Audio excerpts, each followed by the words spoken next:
Hello everybody, today we are going to talk about pointers. This topic is really very important and it might be at the beginning very confusing. And be like, hey, why do I need pointers? Don't worry, next lessons will show the usage of pointers.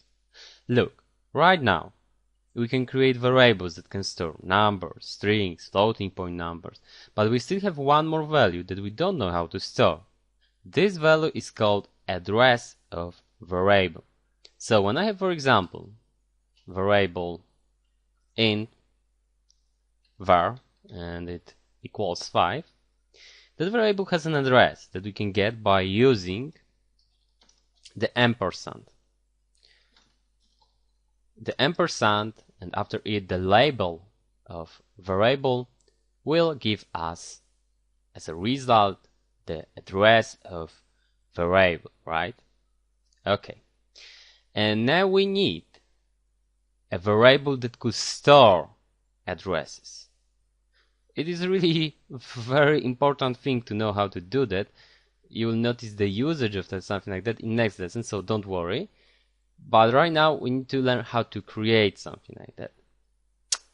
And to create something like that, we are using the type that we want to point to,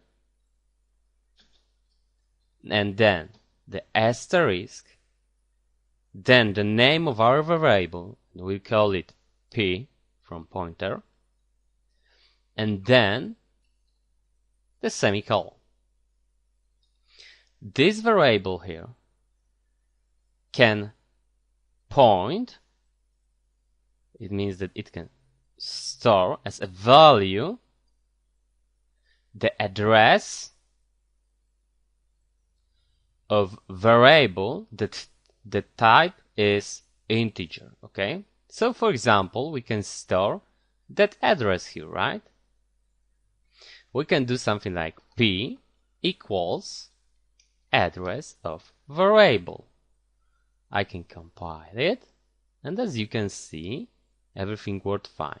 Now we can send to the output, for example, p.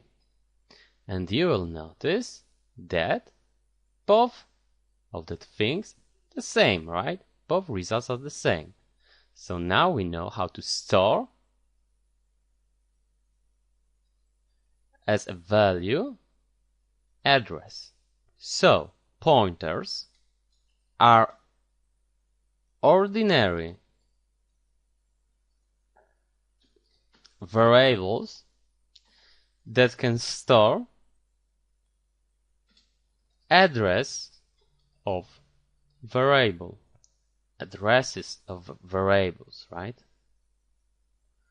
Okay. Now let's see how to get a value, but just by having the address. So here we have an address and here we have an address, right? If I want to get the value under the address, I can use something like that. The asterisk sign. The star, right? Here I can do the same. And now you will notice that we got in both cases the same value. And now you might be a bit confused, because here is asterisk and here is asterisk. The asterisk that is preceded by a type is used to just inform. That asterisk here is just used to inform about that this variable is a pointer. So it is a variable that can point to address of another variable, right? Okay. This asterisk here, that asterisk here, is used to retrieve, get value from indicated pointed area in our memory, so address, right?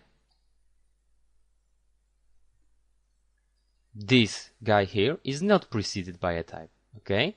Remember about the differences, because they are really important. Okay. Imagine that this thing here is some kind of area of our memory, of our program. And right now it's free. When I do something like that, and I compile my program, I am reserving 4 bytes of memory, because I need 4 bytes for integer, right? Okay. And then, when I do something like that, I am reserving memory for a pointer somewhere. So for example, that place here. And then, when I do something like that, so I'm assign to P the address, I am doing something like that. So that guy here is pointing here. Okay. We can also assign the address in one line, right? Like that. So we can just comment that guy here and it will work also fine. As you can see, everything works fine. Okay. So as you can see, that thing, that notation, is giving the same result as that notation, right? Okay. So it means that we can change the value that is under the address just by using the pointer.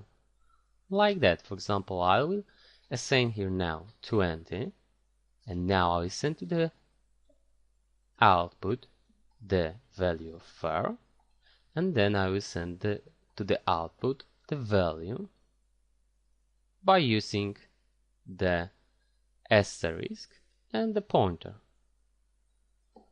Let's do something like that, so it will be easier to read.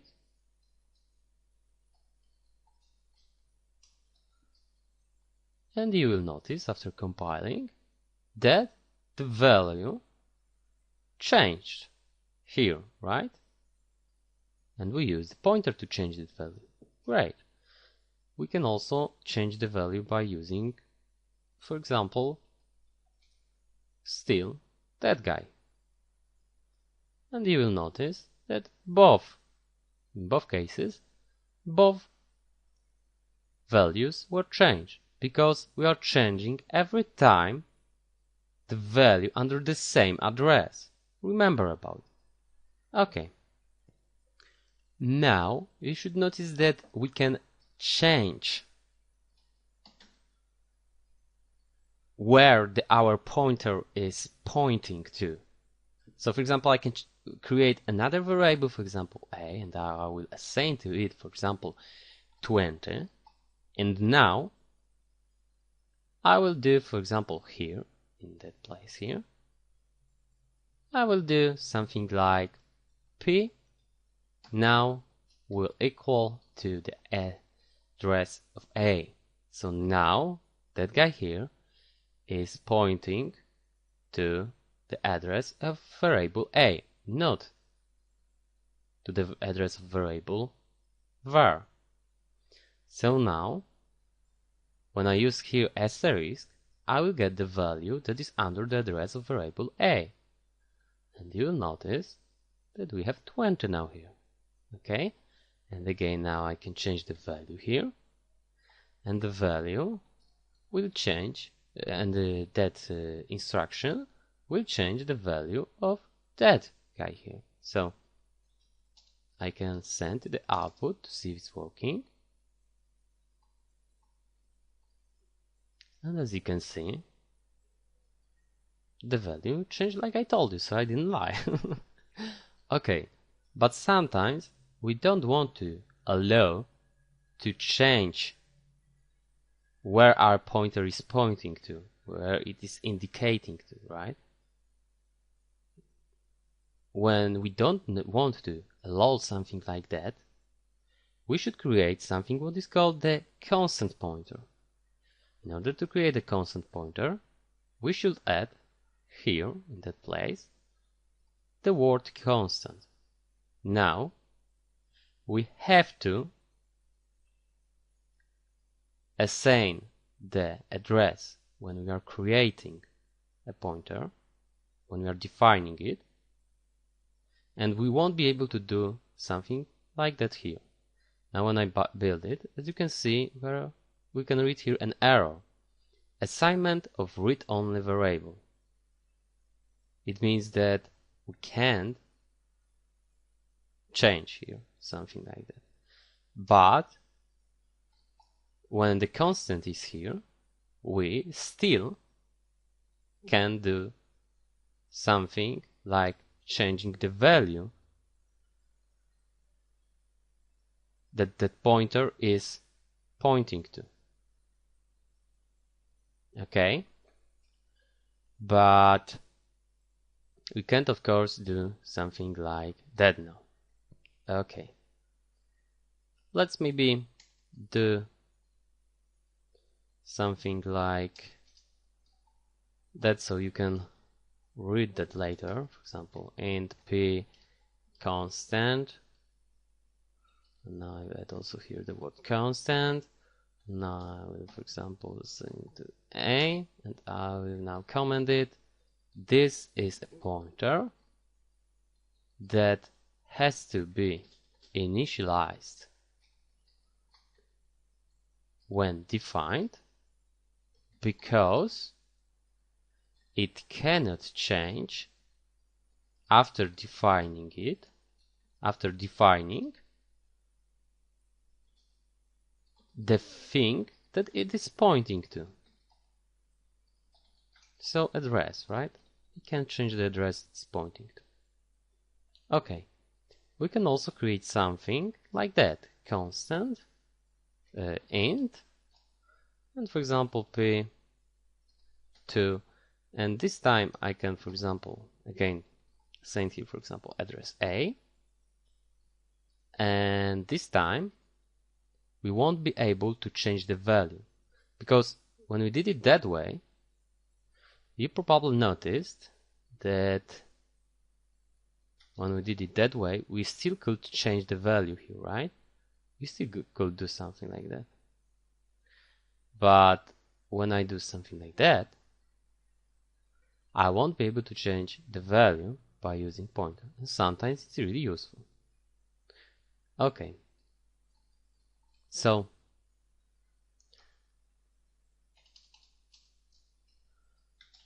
this is a pointer that cannot change the value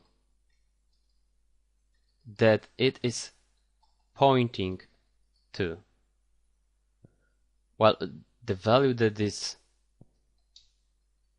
under address it is pointing to, right?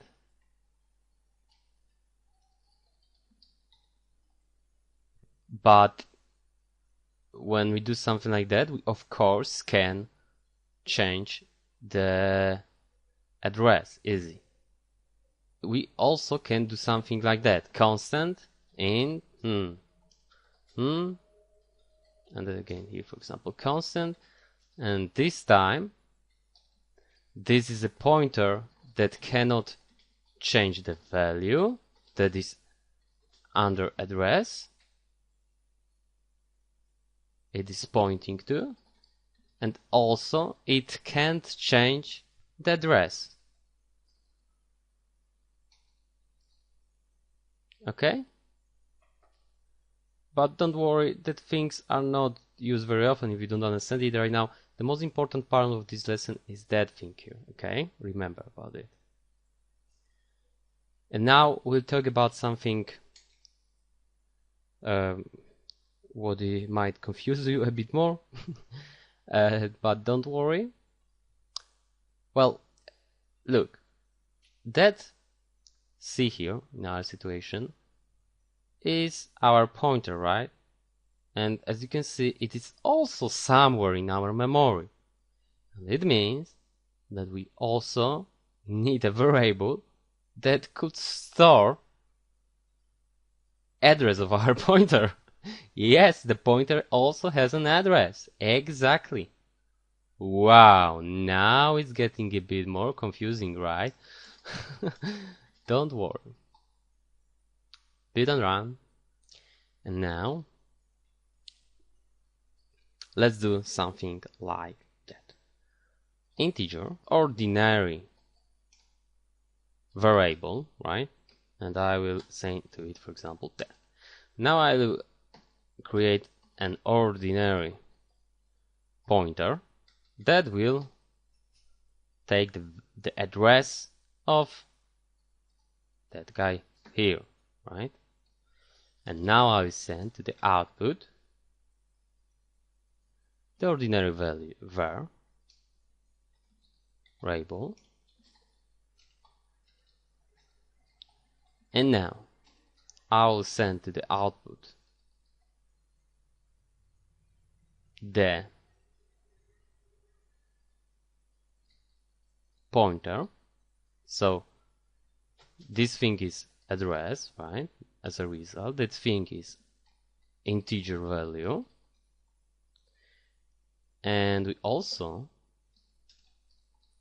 can send something like that. And this thing is what? This thing is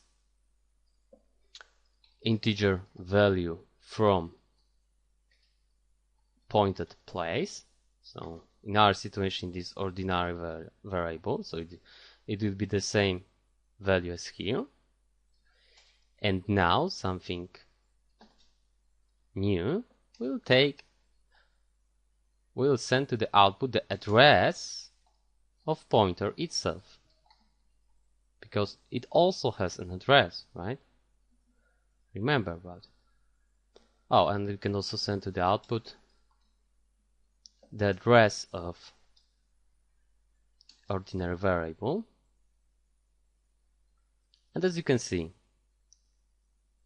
ordinary variable is 10, the asterisk ordinary pointer is 10, so as I told you, everything is working fine.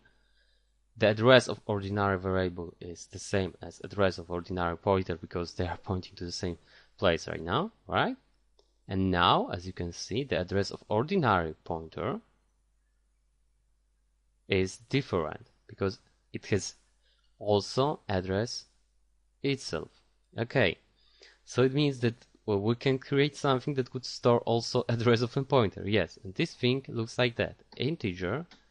And now, we are creating now here two asterisks. And now we can call it, for example, a pointer pointing to address of pointer. Yes, I know it might be a bit confusing. And now I can do something like that, ordinary p. And when I do something like, let's send to the output. And let's see if that thing here is the same as that thing here. Let's see. As you can see, it's true. Now we can store the address of that guy here. And if I wanted to store the address of that guy here, because it also has an address, I would do something like that. But don't worry, situations like that are very, very, very rare. Okay?